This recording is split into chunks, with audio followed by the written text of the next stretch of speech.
The first time I saw those tire tracks slicing clean through my locked ranch gate, I told myself it had to be some dumb mistake, maybe a lost delivery driver or a kid joyriding at dawn. The third time they showed up, I went out and bolted up a couple of cameras, figuring that'd scare whoever was straight. But by the fifth time, man, I realized my neighbor wasn't confused at all.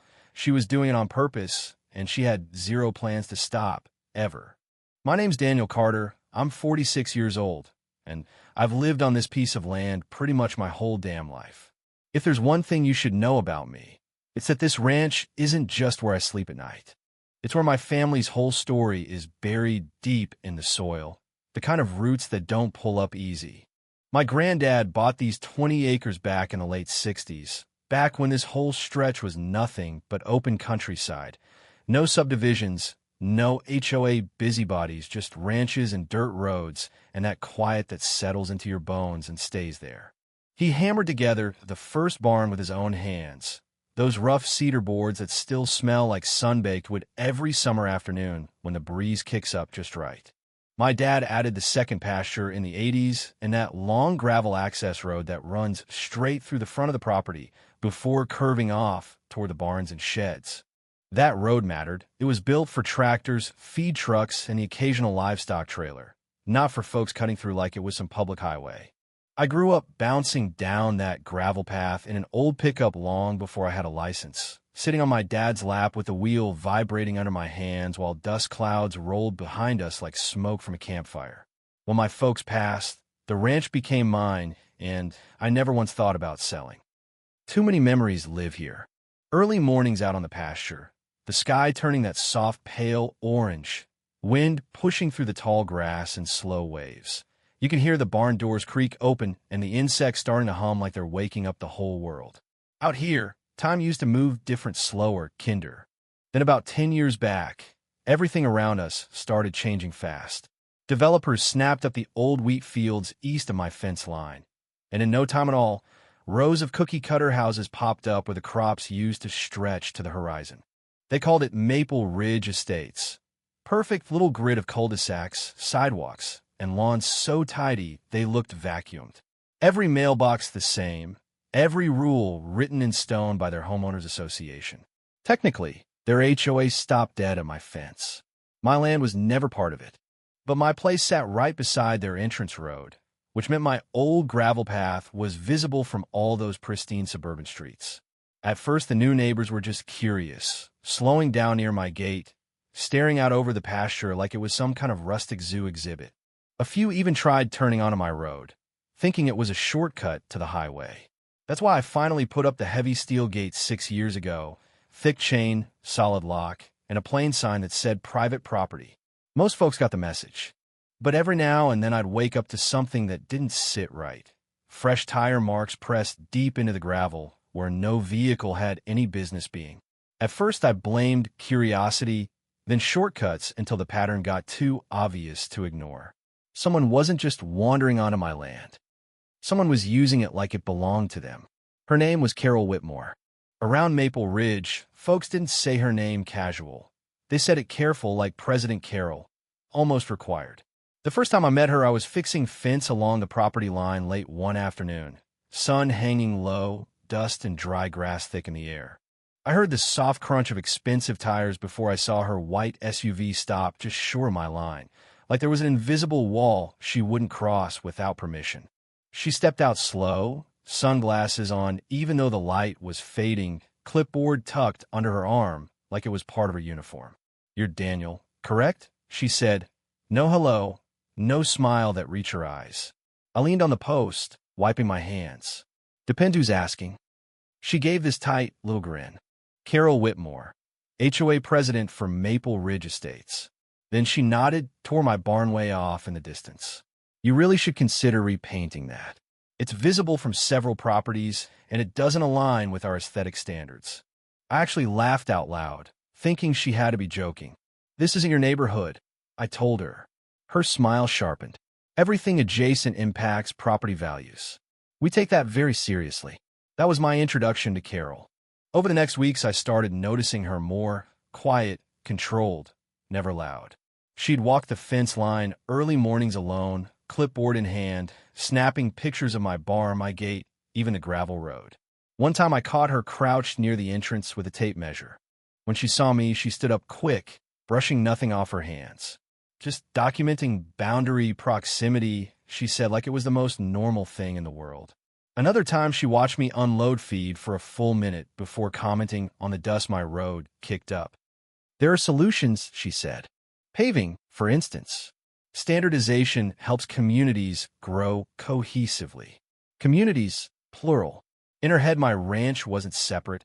It was just unfinished space waiting to be fixed. I figured she was just another overreaching HOA type with too much time and too much power over people who let her have it. Annoying, sure, but dangerous? Nah, not until the morning I finally checked the camera footage and everything changed. The tracks were deeper now, repeated grooves like someone had turned my road into their personal habit. I sat at the kitchen table, laptop humming, fridge buzzing in the quiet, and scrubbed back to the day before. 5:42 a.m., headlights cutting through the dark. Her SUV rolled up, engine idling.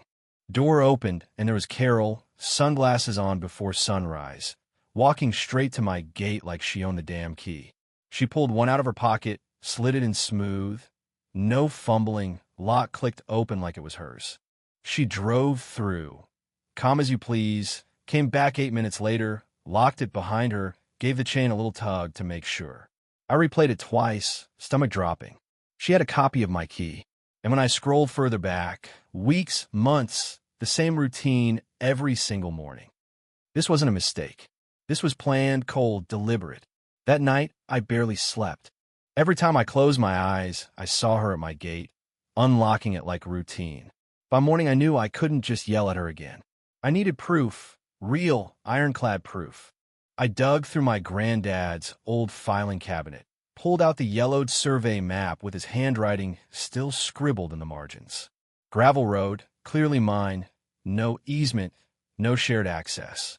I called the county land records office, got bounced around, then finally heard the words I needed. No recorded easement, sir. That road is entirely within your parcel. But then the clerk added something that made my blood run cold. There have been recent inquiries about classifying it as a connector road for Maple Ridge. Persistent ones. Carol wasn't just cutting through for convenience. She was building a case, piece by piece, to maybe force an easement someday. That's when the anger really hit, hot, tight in my chest. She didn't just think she had the right. She believed she could take it. I was still stewing at the kitchen table when there was a knock at the back door.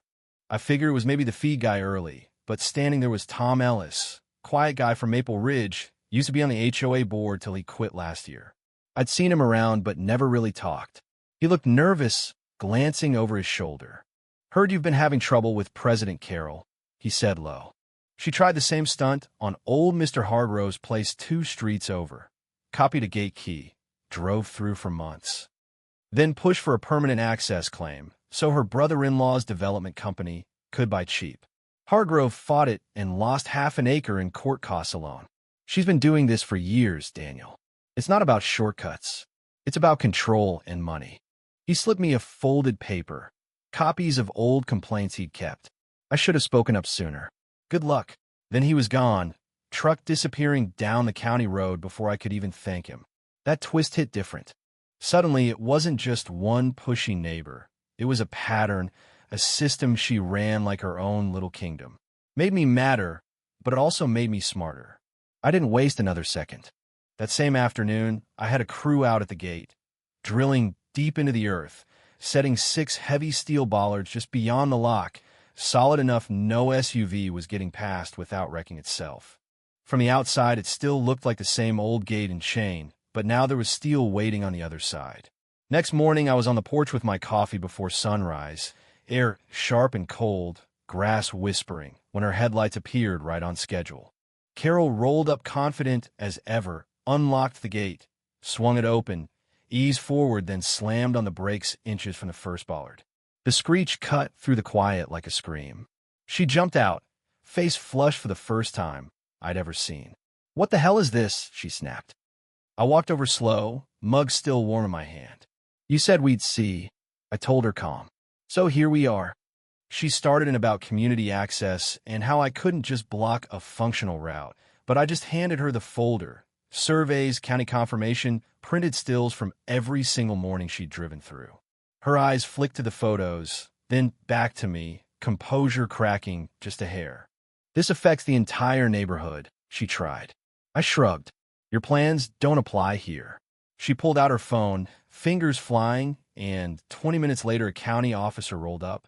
Carol jumped in first, painting me as the problem, but I handed over the folder and my phone. The officer watched the footage, clip after clip of her unlocking, driving, locking like clockwork. His face changed. "Ma'am," he said, voice going firm, "do you have permission to be on this property?" She hesitated. "It's an understood access point." He didn't buy it. "Did the owner give you that key?" Silence. That was the moment. Her whole controlled little world finally slipped. No comeback, no clipboard, no smile. Just pale cheeks and the sound of her engine ticking in the cool morning air. The officer wrote her up for unlawful entry, told her to stay off my land, and that was that. She climbed back in her SUV, backed out slow, and drove away without another word. The road through my ranch stayed closed for good. Standing there watching her taillights disappear, I felt this quiet click inside me, like the land itself had exhaled. It made me think about something I'd never really put into words before.